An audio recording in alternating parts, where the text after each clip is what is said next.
Welcome to knowledge IQ studio. मैं लखन भारद्वाज आपका अपने करंट अफेयर शो में स्वागत करता हूं। और आज हम 18 जून के जितने भी करंट अफेयर हैं वो आपके साथ डिस्कस करेंगे। और मैं हर क्वेश्चन से रिलेटेड आपको फैक्ट भी बताऊंगा, तो इस वीडियो को पूरा देखें। चलिए शुरू करते हैं आज की करंट अफेयर। आज का पहला क्वेश्चन है, मनरेगा के तहत सबसे ज़्यादा रोजगार देने वाला राज्य कौन बना है? मनरेगा, महात्मा गांधी राष्ट्रीय ग्रामीण रोजगार गारंटी योजना। तो मनरेगा के तहत सबसे ज़्यादा रोजगार किस राज्य ने दिए हैं? इसका करेक्ट आंसर है ऑप्शन बी, उत्तर प्रदेश। उत्तर प्रदेश ने मनरेगा के तहत राज्य की 57,000 कितनी 57,000 ग्राम पंचायतों में 57,12,975 इतने श्रमिकों को रोजगार दिया है। अब बात करें मनरेगा की, तो मनरेगा की मैं फुल फॉर्म बता दी, महात्मा गांधी राष्ट्रीय ग्रामीण रोजगार गारंटी योजना। और जो उत्तर प्रदेश के CM हैं वो हैं योगी आदित्यनाथ, और यहाँ की जो गवर्नर हैं वो हैं आनंदीबेन पटेल। तो मैं क्वेश्चन रिपीट कर देता हूँ एक बार। मनरेगा के तहत सबसे ज़्यादा रोजगार देने वाला राज्य कौन बना है? उत्तर प्रदेश। कितने रोजगार दिए हैं? 57,000 ग्राम पंचायतों में 57,12,975 श्रमिकों को रोजगार दिया है। और यहाँ के जो CM हैं वो योगी आदित्यनाथ हैं, और गवर्नर कौन है? Anandiben Patel. Move next question. रज पर्व, इसको राजा पर्व भी बोलते हैं, किस राज्य में मनाया जाता है? तो रज पर्व किस राज्य में मनाया जाता है? इसका करेक्ट आंसर है ऑप्शन सी, उड़ीसा। उड़ीसा में बड़े ही हर्षोल्लास के साथ रज पर्व मनाया जाता है, जिसे राजा पर्व भी बोलते हैं। क्या बोलते हैं? राजा पर्व। अच्छा, ये मनाया क्यों जाता है? ये पहले तो 3 दिन तक मनाया जाता है। कितने दिन तक? 3 दिन तक मनाया जाता है। और इसमें मानसून की शुरुआत होती है और भूदेवी मतलब धरती माता की पूजा की जाती है, जिससे खेती अच्छी हो और मानसून भी आ सके, इसलिए इसकी पूजा की जाती है। तो क्या बोलते हैं इसको? रज पर्व। और ये कहाँ मनाया जाता है? उड़ीसा में। अच्छा, उड़ीसा की जो CM हैं वो हैं नवीन पटनायक। कौन है यहाँ के CM? नवीन पटनायक। और यहाँ के जो गवर्नर हैं वो हैं गणेशी लाल। तो अब CM और गवर्नर मैं आपको लिखाता रहता हूँ, तो आप ध्यान रखिएगा। यहाँ के जो CM हैं वो है नवीन पटनायक, और राज्यपाल हैं Ganeshi Lal. Move next question. Santosh Jha को किस देश में भारत के अगले राजदूत के रूप में नियुक्त किया है? संतोष झा ये IFS ऑफिसर हैं इंडिया के, और इनको किस देश में भारत के अगले राजदूत के रूप में नियुक्त किया है? इसका करेक्ट आंसर है ऑप्शन डी, बेल्जियम। बेल्जियम में संतोष झा को भारत के अगले राजदूत के रूप में नियुक्त किया है। अच्छा, फिलहाल ये कहाँ पर कार्यरत हैं? तो संतोष झा वर्तमान में उज्बेकिस्तान में भारत के राजदूत के रूप में कार्य कर रहे हैं, और अब वो बेल्जियम में भारत के राजदूत के रूप में कार्यभार संभालेंगे। Move next question. केंद्रीय अप्रत्यक्ष कर और सीमा शुल्क बोर्ड मतलब CBIC। तो CBIC ने कितने GST और सीमा शुल्क कार्यालयों को ऑफिस लॉन्च किया है? मतलब CBIC केंद्रीय अप्रत्यक्ष कर और सीमा शुल्क बोर्ड, इसने कितने GST और सीमा शुल्क कार्यालयों में ऑफिस जो सुविधा है वो लॉन्च की है? इसका करेक्ट आंसर है ऑप्शन ए, 500 कार्यालयों में CBIC ने ऑफिस योजना शुरू की है। अच्छा, इससे फ़ायदा क्या होगा? इससे ये फ़ायदा होगा, जो फाइलों का जो अंदर की फाइलों का जो आंतरिक प्रक्रिया होती है फाइलों को संभालने का, वो स्वचालित हो जाएगा। वो ऑफिस मतलब क्या है? वो स्वचालित हो जाएगा, तो कार्यालयों को और भी बेहतर बनाने में मदद करेगा। तो किसने ये लॉन्च किया है ऑफिस? ये लॉन्च किया है CBIC। कितने कार्यालयों में होगा? 500 में। तो ये सारी जानकारी आप ध्यान रखिएगा। क्वेश्चन, असम की राज्य सरकार द्वारा खेल रत्न के लिए किसे नामित किया गया? किसे नॉमिनेट किया है खेल रत्न के लिए असम की राज्य सरकार द्वारा? इसका करेक्ट आंसर है option B, Hima Das.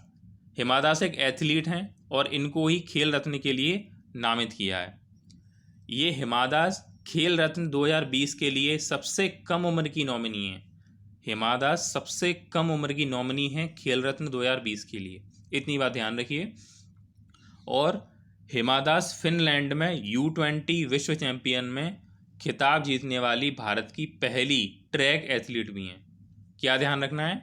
Finland में U20 विश्व चैंपियन में खिताब जीतने वाली भारत की पहली ट्रैक एथलीट हैं हिमा दास। इनको किसके लिए नॉमिनेट किया है? खेल रत्न के लिए। वो नेक्स्ट क्वेश्चन, दिल्ली में कोविड-19 से लेफ्टिनेंट जनरल राजमोहन बोहरा का निधन हो गया। उन्होंने किस वर्ष महावीर चक्र प्राप्त किया? अभी कोरोना वायरस की वजह से राजमोहन बोहरा जो एक लेफ्टिनेंट जनरल थे उनका निधन हो गया। उनको कोरोना वायरस हो गया था और वो दिल्ली में रहते थे। उनको महावीर चक्र कौन से साल में दिया गया था? तो उनको महावीर चक्र दिया था ऑप्शन सी 1972। 1972 में लेफ्टिनेंट जनरल राजमोहन बोहरा को महावीर चक्र से सम्मानित किया गया था। अच्छा, ये जो महावीर चक्र है ये कौन सा सम्मान है और ये क्यों दिया जाता है, इसको आपको पता होना चाहिए। तो महावीर चक्र देश का दूसरा सबसे बड़ा वीरता पुरस्कार है। महावीर चक्र देश का दूसरा सबसे बड़ा वीरता पुरस्कार है और यह दुश्मन की उपस्थिति में विशिष्ट वीरता के कार्यों के लिए दिया जाता है। ठीक है, मूव नेक्स्ट क्वेश्चन। जून 2020 में किस कंपनी ने विनीत तेरदेसाई को नया CFO मतलब मुख्य वित्तीय अधिकारी नियुक्त करने की घोषणा की? तो किसने विनीत देसाई को अपना नया CFO बनाया है? इसका करेक्ट आंसर है ऑप्शन डी माइंडट्री कंपनी ने वीर तेरदेसाई को अपना नया CFO मतलब चीफ फाइनेंशियल ऑफिसर मुख्य वित्तीय अधिकारी नियुक्त करने की घोषणा की। इनका नाम क्या है? विनीत तेरदेसाई। और किस कंपनी ने इनको अपना CFO बनाया है? माइंडट्री ने। मूव नेक्स्ट क्वेश्चन, किस राज्य के मुख्यमंत्री ने शिवमोगा, एक जिला का नाम है, किस राज्य के मुख्यमंत्री ने शिवमोगा में 220 करोड़ रुपए की हवाई अड्डा मतलब एयरपोर्ट बनाया जाएगा, उसकी लागत है 220 करोड़ रुपए की परियोजना के लिए निर्माण की आधारशिला रखी या नींव रखी? इसका करेक्ट आंसर है ऑप्शन ए कर्नाटक राज्य सरकार ने शिवमोगा में 220 करोड़ रुपए, ध्यान रखिएगा कितने करोड़ की परियोजना है? 220 करोड़ रुपए की निर्माण की परियोजना की आधारशिला रखी। किसने रखी? कर्नाटक ने। और कर्नाटक के CM की बात करें तो कर्नाटक के CM कौन है? BS येदुरप्पा। कौन है?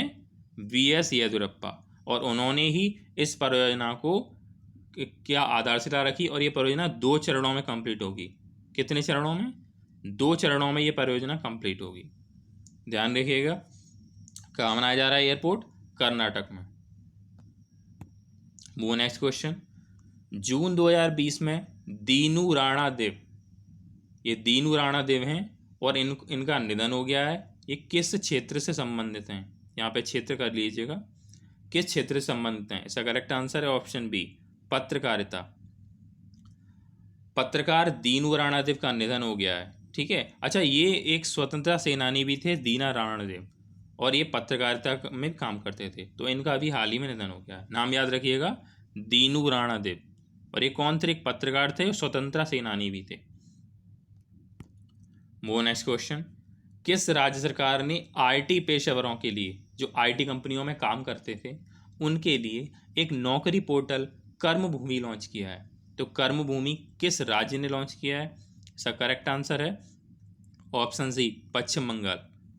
पश्चिम बंगाल ने जो IT पेशेवर हैं जो दूसरे राज्य में पहले काम करते थे, लेकिन कोविड-19 की वजह से वो अपने राज्य में मतलब पश्चिम बंगाल में वापस लौट आए, तो उन ऐसे IT पेशेवरों के लिए कर्मभूमि पोर्ट लॉन्च किया, जिसे उन्हें अपने ही राज्य में, कर्मभूमि नाम क्यों रखा है? उन्हें अपने ही राज्य में रोजगार मिल सके।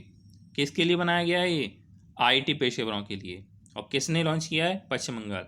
पश्चिम बंगाल की CM कौन है? ममता बनर्जी। ध्यान रखिए, ममता बनर्जी ने इसे लॉन्च किया है।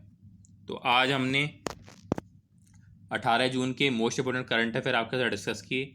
आपको ये वीडियो कैसा लगा मुझे कमेंट बॉक्स में कमेंट करके बताएं, और हर क्वेश्चन के बारे में आप ज़्यादा से ज़्यादा लिखें जिससे आपको याद रहे। आप बेल आइकन को प्रेस करें जिससे मेरे आने वाली वीडियोज़ को नोटिफिकेशन आपको मिल सके। अपने फ्रेंड्स के साथ लाइक और शेयर करें। Thanks for watching. घर रहें, सुरक्षित रहें। थैंक्स।